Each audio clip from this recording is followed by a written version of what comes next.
So the same way you have the radical right tearing each other apart and separating from each other, you have breakdowns on the radical left. Us foundational Black American grassroots, we are causing all kinds of problems with these Democrats, and they can't stand it. They telling lies. So now you have Roland Martin calling us idiots, blithering dummies, all kinds of names, right?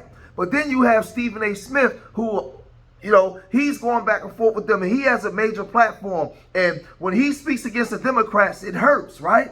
Now, they're calling him an undercover Republican because he said that he was friends with Sean Hannity. And, Stephen A. Snitch, we don't rock with him, nor do we rock with Roly Poly. But I'm sitting here on the sideline eating my popcorn, watching this battle. Now, let's look at some of the stuff that Stephen A. Smith is saying and why he feels betrayed by a lot of his friends on the Democratic side. Damn Sean Hannity.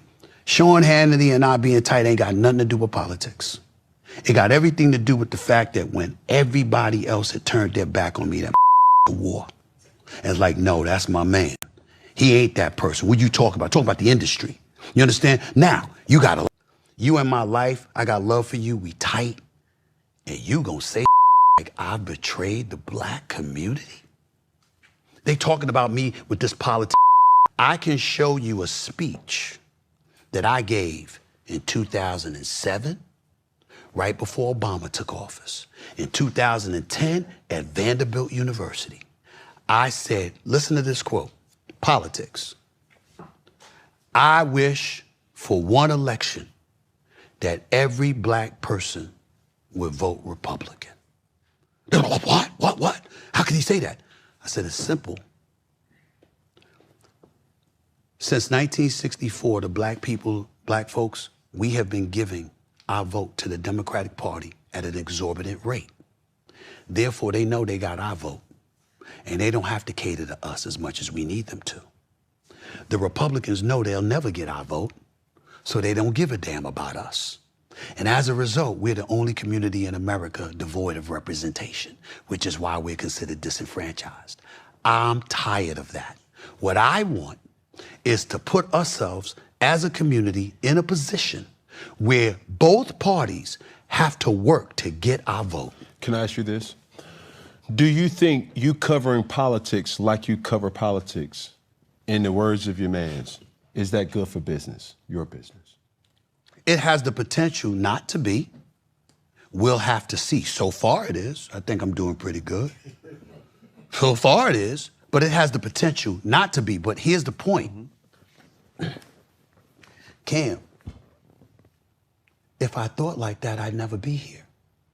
There's plenty of decisions over the years I could have made that would have been good for business. But I had the courage to tackle the issues that I felt passionate enough to attack. That's what makes me me. Now, I like where you at, because similar to you covering politics, it's almost similar for what does an athlete have the credentials to speak about other sports. For the record, why are you even speaking about politics? Like, what goes into the thought of like why from all your shows, all your platforms, you have a show that's dedicated to politics? Okay. So before I answer that question, let me close what I was saying by saying this. I said that not to discourage people to vote for Democrats or anything like that. What I'm saying is, if Cam wanted to buy this property, do you walk in, I'll give it to you, how much you want? Or do you investigate and find different spots and compare prices and see what better deal you're gonna get? Same thing if you're buying a car, same thing if you're buying a house. You're saying flatter me. Flatter me. What I'm saying I said it back then, flatter us. Stop thinking that you get to assume that you have to earn our vote. That's it. That's all I'm saying. And that's what I stand on to this very day. So the battle was on. And now, because of the statement that Stephen A. Snitch made on Cam Newton's show, Roly Poly feels as though he has to come out and respond. He has to get out in front of that because they feel like there's an arms race, right, for seats. And he can't have somebody with a platform like Stephen A. Snitch speaking out against the Democrats. He can't do that. So now he responds and he comes back, right, with venom. And he comes back saying this. At what they are doing. So here's a perfect example. And so I saw this video of Stephen A. Smith on Cam Newton's podcast. And Stephen A. said something that I thought was interesting. Y'all go ahead and roll. I wish for one election that every black person would vote Republican. What? How can he say that? I said, it's simple. Since 1964, the black folks, we have been giving our vote to the Democratic Party at an exorbitant rate. Therefore, they know they got our vote, and they don't have to cater to us as much as we need them to. The Republicans know they'll never get our vote, so they don't give a damn about us. And as a result, we're the only community in America devoid of representation, which is why we're considered disenfranchised. I'm tired of that. What I want is to put ourselves as a community in a position where both parties have to work to get our vote. Can I ask you this? Okay. All right. Do you think you come to me? All right. So I texted Stephen A. early about that, and I sent him some information, and I got no problem saying it. Here's the deal why he's wrong. Because what he just said, we've always done that. Always. Black people. Let me pause that because, again, this is the 52 fake out flim flam. What he did was, and I'm not a fan of Stephen A. Snitch, but he's using foundational Black American talking points. He's been listening to us, right? He said after 64, he's going to go into the historical stuff, which I'm going to break down because we get in the classroom. And Roland, you cannot, Roland, a lot of us are educated. We're not stupid, Roland. Stop running this game. But let's listen. People were hardcore Republican voters after the Emancipation Proclamation and the end of the Civil War. Black people were hardcore Republicans from the 1800s through 1964. Y'all, these are facts. Okay. That's not true. That's not true. That's not true. Watch this. That's not true. Now there was a shift. There was a shift after the New Deal, right? Black Americans shifted from the Republican Party to the Democratic Party in the 1930s due to the New Deal economic relief during the Great Depression. While historically the party of Lincoln, many black voters felt abandoned by GOP, right? After 1877 and some of the things that they promised they didn't, right? They felt abandoned by the GOP and found tangible support, from FDR's programs, with 75% supporting him by 1936. The Great Migration to northern cities and dire economic conditions of the Depression drove black voters towards Roosevelt. Despite the 1930 shift, black vote, right? So you still have black voters, some of them still remaining loyal on a state level, right? But the majority and 75% clip supported FDR. So let's proceed back. I just like, because I don't like this. I don't like this dude, man. Okay. Now, understand, when you look at, matter of fact, Ted Cruz, if y'all want to laugh, Ted Cruz actually posted this stupid ass tweet where he tried to ask Grok, was it true of what he read? And it said the first 20, it was something like the first 23 black members of Congress were Republican. And he goes, Grok, is this true? And I was like, dumbass, you didn't pay any attention in history class? We all know that was true. Black people were riding with Republicans because radical Republicans pushed through the 13th, 14th, and 15th Amendment. It was Southern Democrats who were fighting Republicans. Now, when the Great Compromise of 1877 happened, guess what? Republicans sold black people out.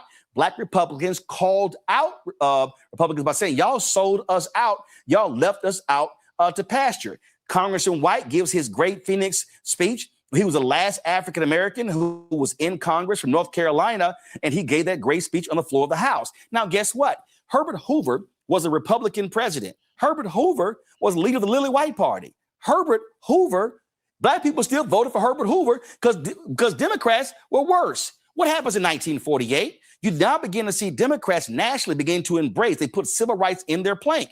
Of course, Senator Hubert Humphrey gives a passionate speech on the floor. He was fighting Southern Democrats. Now you begin to see the crack. Democrats go, okay, all right, because black people were saying, well, Republicans ain't really riding with us. So you go to 52, 56, then you get slow down. What? to 60. Jackie Robinson. Slow down. Because see, he went Herbert Hoover.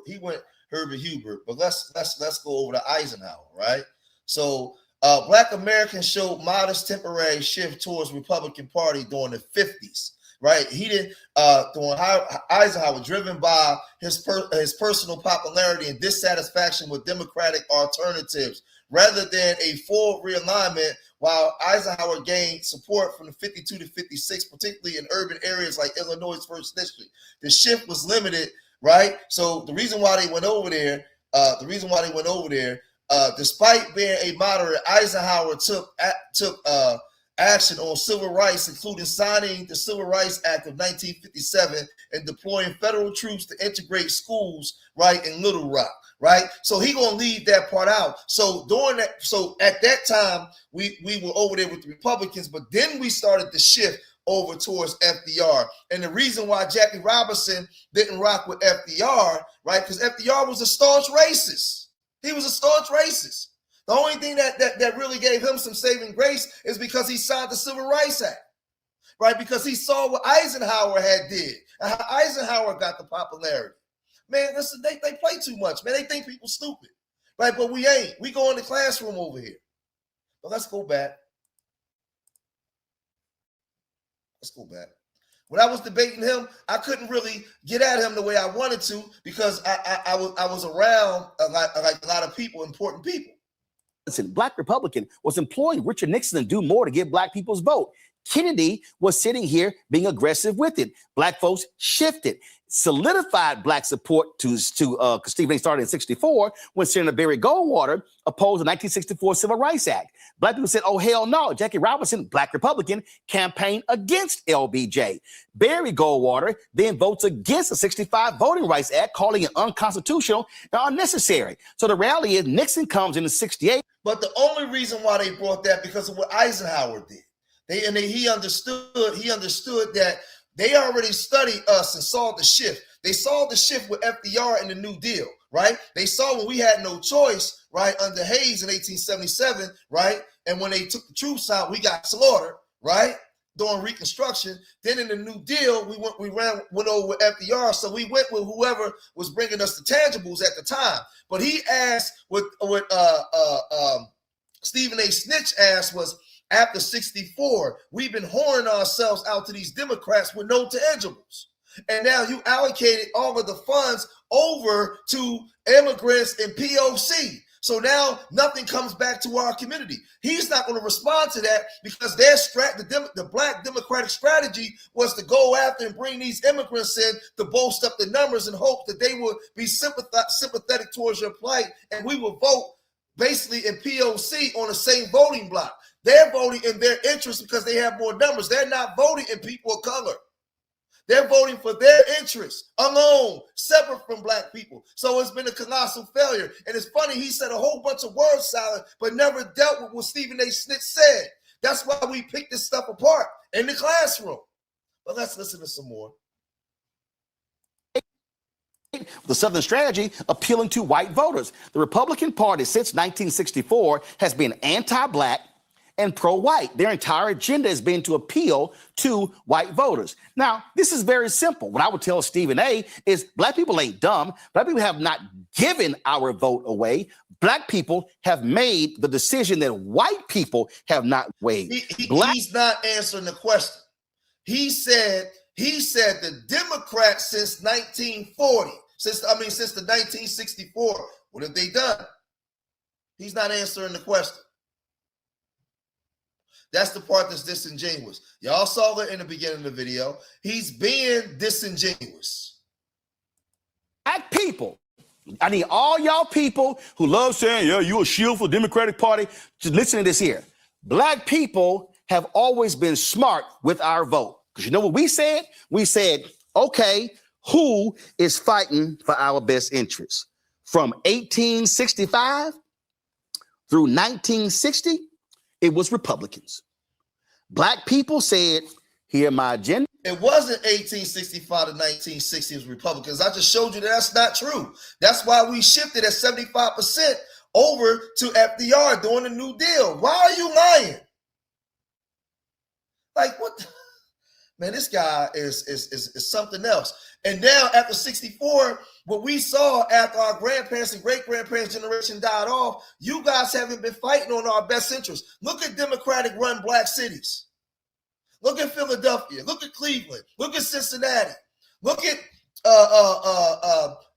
these places where these Democrats are in power. Our cities are destroyed. Black culture is being wiped out. You're bringing in all these people of color in, and they're not respecting black culture. They even say that we don't have a culture. So how are we voting in our best interest when you guys have shown, right, with what's going on now in this arms race, where you're being redistricted? You have done nothing to set up provisions to protect yourself from this president and this administration doing this. As long as you've been in the driver's seat, you had a Bill Clinton, you had a Joe Biden, you had an Obama. Why didn't you have provisions set in place? Why wasn't there any executive order set in place to protect this from happening? Huh? They came right in and rerouted everything. Because you focus on everything on color and POC, and they came here and said, well, we're not going to do things based off color no more, even though everything was based off color in this country. You had no provisions set up to protect black Americans from this.